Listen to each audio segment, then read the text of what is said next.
श्री गणेशाय नमः। ओम श्री पुराण पुरुषोत्तमाय नमः। श्री शिव पुराण संहिता 7 वायवीय संहिता पूर्व खंड अध्याय 6 महेश्वर की महत्ता का प्रतिपादन। वायु देवता कहते हैं, महर्षियों, इस विश्व का निर्माण करने वाला कोई पति है जो अनंत रमणीय गुणों का आश्रय कहा गया है। वही पशुओं को पाश से मुक्त करने वाला है। उसके बिना संसार की सृष्टि कैसे हो सकती है, क्योंकि पशु अज्ञानी और पाश अचेतन है। प्रधान परमाणु आदि जितने भी जड़ तत्व हैं, उन सब का कर्ता वह पति ही है। यह बात स्वयं समझ में आ जाती है। किसी बुद्धिमान या चेतन कारण के बिना इन जड़ तत्वों का निर्माण कैसे संभव है। पशु, पाश और पति का जो वास्तव में पृथक पृथक स्वरूप है, उसे जानकर ही ब्रह्मवेता पुरुष योनि से मुक्त होता है। क्षर और अक्षर ये दोनों एक दूसरे से संयुक्त होते हैं। पति या महेश्वर ही व्यक्त जगत का भरण पोषण करते हैं। वे ही जगत को बंधन से छुड़ाने वाले हैं। भोक्ता, भोग्य और प्रेरक, ये तीन ही तत्व जानने योग्य हैं।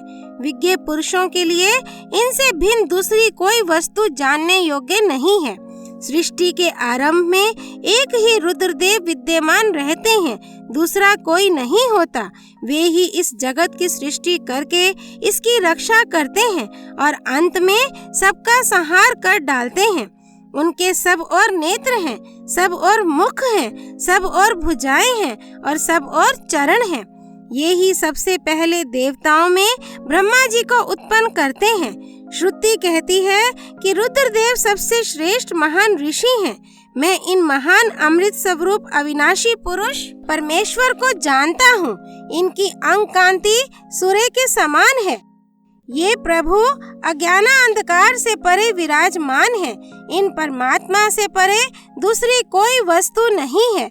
इनसे अत्यंत सूक्ष्म और इनसे अधिक महान भी कुछ नहीं है। इनसे यह सारा जगत परिपूर्ण है। इनके सब और हाथ, पैर, नेत्र, मस्तक, मुख और कान हैं। ये लोक में सबको व्याप्त करके स्थित हैं। ये संपूर्ण इंद्रियों के विषयों को जानने वाले हैं, परंतु वास्तव में सब इंद्रियों से रहित हैं। सबके स्वामी, शासक, शरणदाता और सुहृद हैं। ये नेत्र के बिना भी देखते हैं और कान के बिना भी सुनते हैं। ये सबको जानते हैं, किंतु इनको पूर्ण रूप से जानने वाला कोई नहीं है। इन्हें परम पुरुष कहते हैं। ये अणु से भी अत्यंत अणु और महान से भी परम महान हैं। ये अविनाशी महेश्वर इस जीव की हृदय गुफा में निवास करते हैं। एक साथ रहने वाले दो पक्षी एक ही वृक्ष शरीर का आश्रय लेकर रहते हैं। उनमें से एक तो उस वृक्ष के कर्म रूप फलों का स्वाद ले लेकर उपभोग करता है, किंतु दूसरा उस वृक्ष के फल का उपभोग ना करता हुआ केवल देखता रहता है। जीवात्मा इस वृक्ष के प्रति आसक्ति में डूबा हुआ है, अतः मोहित होकर शोक करता रहता है। वह जब कभी भगवत कृपा से भक्त सेवित परम कारण रूप परमेश्वर का और उनकी महिमा का साक्षात्कार कर लेता है, तब शोक रहित हो सुखी हो जाता है। छंद, यज्ञ, क्रतु तथा भूत, वर्तमान और भविष्य संपूर्ण विश्व को वह मायावी रचता है और माया से ही उसमें प्रविष्ट होकर रहता है। प्रकृति को ही माया समझना चाहिए और महेश्वर ही वह मायावी है। ये विश्वकर्मा महेश्वर ही परम देवता परमात्मा हैं, जो सबके हृदय में विराजमान हैं। उन्हें जानकर ही पुरुष परमानंदमय अमृत का अनुभव करता है। ब्रह्मा से भी श्रेष्ठ असीम एवं अविनाशी परमात्मा में विद्या और अविद्या दोनों गुण भाव से स्थित हैं। विनाशशील जड़ वर्ग को ही यहाँ अविद्या कहा गया है और अविनाशी जीव को विद्या नाम दिया गया है। जो उन दोनों विद्या और अविद्या पर शासन करते हैं, वे महेश्वर उनसे सर्वथा भिन्न विलक्षण हैं। ये प्रतापी महेश्वर इस जगत में समष्टिभूत और इंद्रिय वर्ग रूप एक एक जाल को अनेक प्रकार से रचकर इसका विस्तार करते हैं, फिर अंत में संहार करके सबको अनेक से एक में परिणत कर देते हैं तथा पुनः सृष्टि काल में सबकी पूर्ववत रचना करके सब पर आधिपत्य करते हैं। जैसे सूर्य अकेला ही ऊपर नीचे तथा अगल बगल की दिशाओं को प्रकाशित करता हुआ स्वयं भी देदीप्यमान होता है, उसी प्रकार ये भजनीय परमेश्वर अकेले ही समस्त कारण रूप पृथ्वी आदि तत्वों का नियमन करते हैं। श्रद्धा और भक्ति के भाव से प्राप्त होने योग्य आश्रय रहित कहे जाने वाले जगत की उत्पत्ति और संहार करने वाले कल्याण स्वरूप एवं 16 कलाओं की रचना कर उन महादेव को जो जानते हैं वे शरीर के बंधन को सदा के लिए त्याग देते हैं, अर्थात जन्म मृत्यु के चक्कर से छूट जाते हैं। वे ही परमेश्वर तीनों कालों से परे निष्कल सर्वज्ञ त्रिगुणाधीश्वर एवं साक्षात परतपर ब्रह्म है। संपूर्ण विश्व उन्हीं का रूप है। वे सबकी उत्पत्ति के कारण होकर भी स्वयं अजन्मा है, स्तुति के योग्य हैं, प्रजाओं के पालक, देवताओं के भी देवता और संपूर्ण जगत के लिए पूजनीय हैं।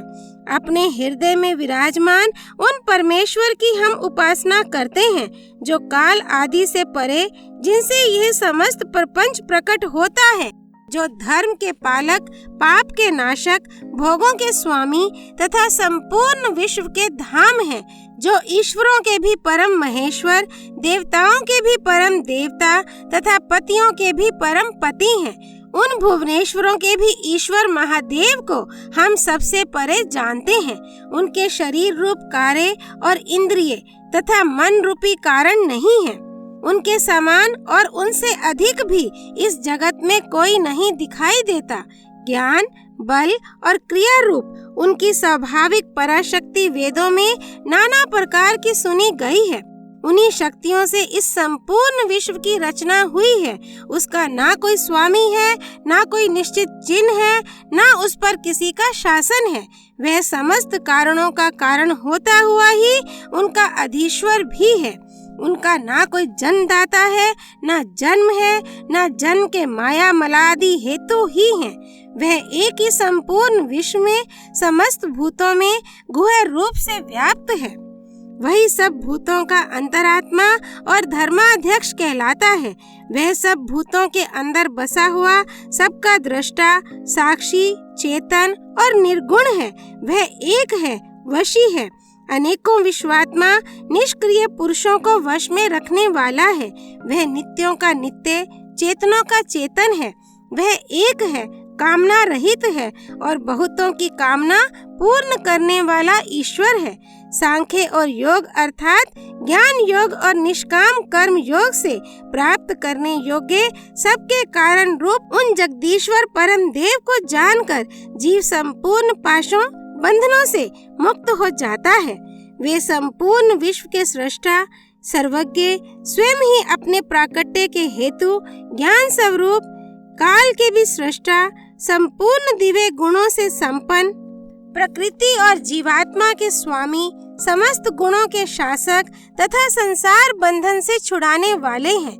जिन परम देव ने सबसे पहले ब्रह्मा जी को उत्पन्न किया और स्वयं उन्हें वेदों का ज्ञान दिया, अपने स्वरूप विषयक बुद्धि को प्रसन्न विकसित करने वाले उन परमेश्वर शिव को जानकर मैं इस संसार बंधन से छूटने के लिए उनकी शरण में जाता हूँ।